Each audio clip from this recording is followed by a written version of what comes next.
Hello everyone. Today I will be introducing a new type of video. I might not be making this kind of commentary that often, but because it's a lot more time consuming than making my normal commentaries, but this is something that I've had requested a lot, and that is a very in-depth commentary which includes everything I do. Now, no, your picture didn't freeze. I intentionally froze it because this is something I will be doing during this commentary, and that is how it differentiates from my normal commentaries, meaning I will take the time to just freeze the screen and give myself enough time to fully explain everything I do, why I do it, the reasoning for what I did, and what are my best choices, worst choices, and why I did the choice that I consider most likely to be the best one. So this is a very in-depth commentary, and this is going to be very detailed. I thought about calling it something like the Super Unicum series or whatever. Basically, this is focused on playing to your absolute best in every single capacity. First of all, we are playing a Farragut in this commentary. The matchmaking is terrible, absolutely dreadful. We are up against tier 8s. So we already know that we have a huge, we are already working at a huge deficit here. Second of all, this Farragut, I'm leveling a completely new line on the Russian server, and my Farragut only has effectively a 6-point captain. I have preventive maintenance, I have last stand, and I have survivability expert. So I don't have any concealment expert, for example, so my concealment is a pretty dreadful 7.3 km. Now, we are against, well, first we need to identify what exactly are going to be the main issues on the enemy team. First of all, since it's domination and we want to go cap, Kiev is going to be a huge issue. Kiev can get very competitive concealment compared to my Farragut 7.3, and of course it has significantly more firepower. In a straight up gunfight, the Kiev will absolutely run over the Farragut. It's a dedicated gunboat, so that is something we want to quite avoid fighting. The second is the Shiratsuyu, which of course at tier 7 most likely will have concealment expert on his captain, not to mention is already significantly stealthier than I am, while still having pretty decent firepower. In fact, the Shiratsuyu can reach a concealment of 5.8 km, so he can outspot me by 1.5 km. And this is something we'll be focusing on a lot in this commentary. Recognize, first of all, you need game information to recognize what are the threats and what aren't, and then you need to make the correct decisions based on that information, and then you need to execute whatever your plan is successfully. So the number one threats are the two destroyers that both outmatch me in different ways, but still significantly. The third problem we can identify is the Hiryu. A carrier is always going to be a huge threat to any DD. Higher tier DDs tend to get a bit of AA to defend themselves, but Farragut, well, that Hiryu can hover planes over me all game, and I will probably not be able to shoot down a single one of them. So that's going to be another huge issue. The plus side is they don't have any radar ships, but the downside is they have a lot of cruisers that can make life very hard for me. So we can resume the game. Looking at the minimap, we spawned near B, and well, considering C is a very open capture point. If we look at the minimap, we can see that C is a huge open capture point without any land cover whatsoever. Considering we already know that we can get completely outspotted by the Shiratsuyu, or we can get completely outgunned by the Kiev, we of course want to go to the capture point where we have access to some sort of land cover. Because we know that in a fair straight up fight, especially in the open, we are going to get bullied quite hard by both DDs. One is going to outspot us, one is going to outgun us. So we obviously go for the capture point with cover. As a USDD, you need to recognize your role. Your primary role is contesting capture points and securing them for your team. There are of course other things like spotting and smoking up your teammates, but your first primary role as a USDD is to secure the capture points. And thanks, we had a good spawn near the capture point with cover, so that is of course where we decide to go. Now important here is of course being ready for anything. Enemy DDs will either pop up from right in front of me or from my left. I'm already turning my guns there and getting ready. And we have a Kiev pop up. His concealment Well, my concealment is 7.3, his concealment was something like 7.6. As I already mentioned, this is not a fight we can take. He is about to spot me very, very quickly because, well, he's pushing my way. He's stupidly fast, much faster than I am. He's pushing into the cap, and we don't really know what backup he has either. We need to take a look at the minimap now. Where are my teammates? My Mogami is straight south of me, my North Carolina is straight south of me. That means the island on my left is completely blocking their firing arcs, meaning I will get no actual backup from them. On the other hand, my Atlanta possibly could shoot, but he's probably out of range, so I can probably expect zero backup in firepower against this Kiev. On the other hand, we have no idea where the Kiev's backup is. In fact, I am open to their spawn, I'm open to the flank where the Kiev is coming from, so there's a high chance of heavy incoming fire. So there are multiple reasons why I should instantly smoke here. First of all, in a straight up gunfight I will be outmatched, and also while my support has no firing arcs, his support potentially has multiple firing arcs. So the solution is obvious. We instantly pop the smoke when we see him, and we start slowing down because we want to disappear from vision.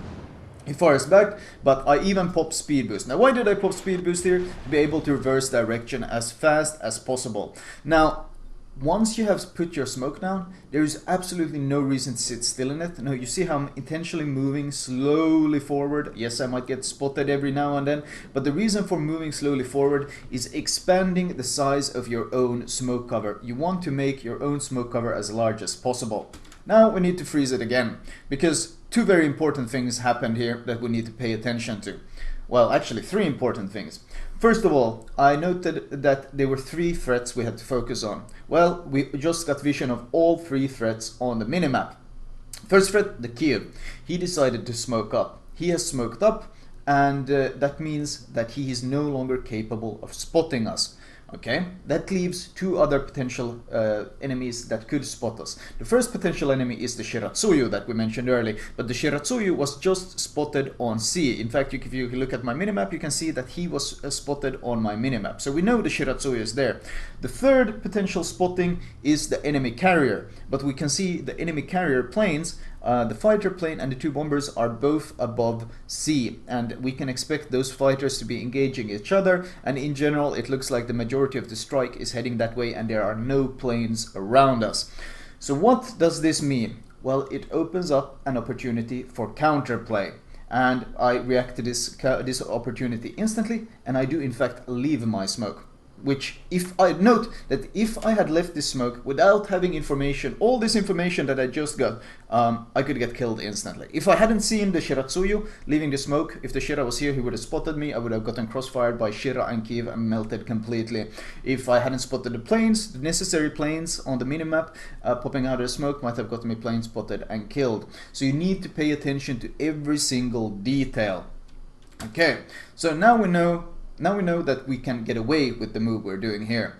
Next problem is our torpedo range is only 6.4 km because we are a tier 6 Farragut. So we need to, and we don't really have too many of them. I think it's like 2x4 torpedoes in total. So what we need to do is triangulate the exact position where we can launch these torps and then try to get into cover as soon as possible. Because what you cannot underestimate when you push into a cap like I did is that you are contesting the cap. You can see at the bottom it says the cap is contested, and the enemy DD will see this as well. The longer you stay inside the cap, the longer you transmit and worry the enemy DD. He realizes someone is contesting this cap, he needs to be careful, and he will potentially even pop out of his smoke to see what's going on. And so we need to minimize the time we spend in this cap as much as possible because we want him to feel safe enough. Now we can quite accurately triangulate his position based on multiple things, and we can triangulate where we need to launch our torps from as well. First of all, we see his smoke is expanding towards the north, very slowly, but it is expanding. So we know that we want to launch our torpedoes to the very northern tip of the smoke, since that's where he is located. He's also secondary, he wants to capture the objective. So we know, if we look at the white circle on the minimap, we know that as long as we make sure that the white circle reaches the edge of the cap, our torpedoes will have enough range for him. And third, we know he's angling because he sailed from south to north, so the angle we have on our torpedoes right now is optimal because it should catch him on the broadside. So we sail close enough to make sure that our torpedoes can reach. We give the smoke a few more seconds to bloom, but you can see it's not really moving. We drop our smokes. We can already see one more plane that might be heading this way, but we want to minimize the time we spend in this capture point because we don't want to worry him. We want him to stay there for as long as possible. So we move back into our smoke. There's no reason to sit out of it. We slow down a bit, see where the Kutuzov is going. Kutuzov pops up, take a few pot shots at him as we fade away into the smoke. It doesn't really matter if he can spot us or if he can see us. The Kiev will think he's safe because, well, he sees me while I'm outside of range, and the Kutuzov can't return fire because I was entering my own smoke. And we secure our first kill. He thought he was safe, but thanks to a combination of map information, knowing the limits of our own ship, and knowing what the expected behavior of the enemy destroyer was, we were able to kill a tier 8 destroyer. So that of course gives us a huge initial advantage because now we can actually secure this capture point. Also, the enemy carrier, if you look, is quite has his hands full dealing with the carrier planes that my carrier is kind of throwing at him at the moment. So we need to use the advantage that is being given to us. And we can actually use that to create some more offensive plays here. There's 2 battleships and a Kutuzov on this left flank. Obviously, we want to get closer to this left flank and see if we can aid my team in harassing this. I open fire as the Scharnhorst is disappearing behind the island. The reason for this is obvious. He's the only thing within range that can spot us. So if I shoot as I'm going behind cover, I will not get detected. And if we actually had vision on him here, I could continue firing. I am a bit hesitant about firing now though because of the planes, but I am making sure I at least secure the capture point for my team, since not only is that a very important source of XP, it's very valuable for winning the game. So a bit more spam on him, but now the planes are getting a bit too close, so I'm a bit hesitant about shooting this Gneiser now at all. This planes this close means the high risk of being spotted, and important note here, I do not have vision of the Kutuzov. But now I once again gain some information, and we're going to put a quick pause here to once again go over the information we're gaining. We see a smoke puff. If we see a smoke puff this far north of the island instead of on the other side of the island, that means the Kutuzov is smoking and reversing. And the reason for this smoking and reversing is quite obvious if you look at the minimap. Our King George and our Colorado are pushing, and they have some backup by a Mogami and a Fuso. The Kutuzov, of course, doesn't really want to get close enough to brawl. He wants to play it safe enough. So the obvious reaction is that it's going to be reversing and it's going to be backing away. So we want to go in there and potentially torpedo this guy, just like we torpedoed the Kiev. However, there are some issues here. The fighter plane. You see the fighter plane? Our air spotting is 3.1 km. So I have to be careful here and approach in such a way that I do not get spotted by these planes. Because if I do get spotted by these planes, there's a high chance that the Kutuzov might absolutely slaughter me. Note though that I am only making this play because I have an escape available, and that is my smoke. If I do get plane spotted, I can instantly smoke to disengage, so I do have a safety precaution here. It's not a completely gung-ho YOLO type of play, it is rather a very calculated one with a potential escape plan in mind. So based on this smoke that he has positioned here, I'm going to be dropping 1 early torp and probably 1 later deeper into the smoke as I turn around. You can see based on the minimap, you can see that I can easily reach him based on my torpedo range. I'm zooming in to try and see if he's shooting from in there. And at this point I'm starting to think that this is probably a waste of torpedoes. Why is it a waste of torpedoes? Because my battleship that was applying the pressure south of B has in fact died. So that means the one thing that was holding the Kutuzov back, forcing him to play defensive, has been killed, and the Colorado is turning around to flee. So more than likely I can already tell at this point that my torpedoes will not connect with the Kutuzov, because, well, there's no reason for him to play defensive anymore, since the threat that was keeping him defensive has faded. And now we're in kind of big trouble. We are down 4 ships. Our only kill is my early kill in this game. So I need to kind of try to make some really big plays happen. I was thinking about maybe trying to get some sort of play in Northeast North Carolina and then pressure the enemy carrier. However, enemy planes are showing up, and since I get plane spotted, there's nothing preventing me from actually using my guns. So I'm putting some harassment and honestly just kind of scaring this North Carolina a bit, trying to keep him away as I have to disengage. I can no longer push this way, of course, because the plane spotting denied that option. So we are going to instead go for the next best way of creating pressure or alleviating pressure for my team, and in general affecting the win rate of my team. And that is of course going for the second capture point. Amagi is pushing towards me. I launch very wide predictive torps. The idea here is of course if he turns to bring his guns to bear, as he's doing now, he has a high chance of sailing into these torpedoes. So 2 preemptive torps if he does decide to chase this way. The idea of course here is that I am trying to get behind this island. I'm trying to dodge his shells and I want to break his line of sight. It doesn't matter if the planes keep me spotted, as long as the Amagi cannot fire at me, we are perfectly okay.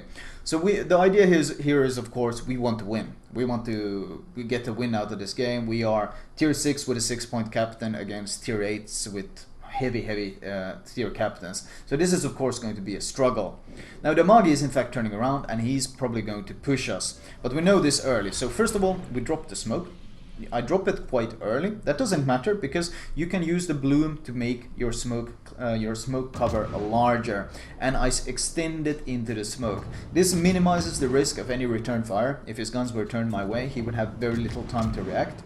And you note that I'm intentionally spreading my smoke even further. Important to note, I have planes above me, and it looks like this Amagi is committing. So we're going to freeze it here again, and we're going to go over the key points here. If a plane is hovering above your smoke as a destroyer, any torpedoes you launch will be spotted the same second you launch them, because you are within the plane spotting area. And this Amagi has a great torpedo belt. Also, the Amagi is rushing nose in towards us. So launching any torpedoes too early at this point would almost guaranteed miss. They would be detected, and even if they landed, it would not be enough torpedo hits to secure the kill. You have to realize just how much alpha damage you have on your torpedoes and when you can get away with using them. So this already tells us that we have to hold our fire and we have to play it safe.